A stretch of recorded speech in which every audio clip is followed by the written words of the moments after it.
I'm a system design specialist here at TC Hafford. Been doing this for over 5 years at this point. What my job entails here as system design is meeting with clients in their homes and really sitting down and discussing what their issues are and together finding out a solution for them long term. I've been here just over 4 years.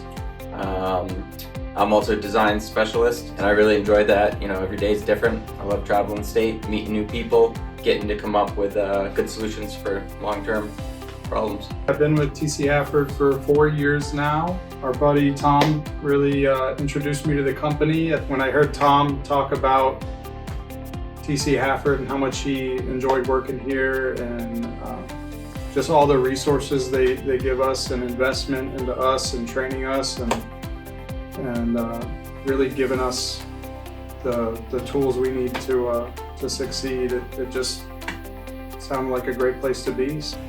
Yeah, when I got here, it was a pretty quick understanding of the type of company it was and kind of what they were about and what they're trying to do. The company's growing and we're growing with it. It's nice.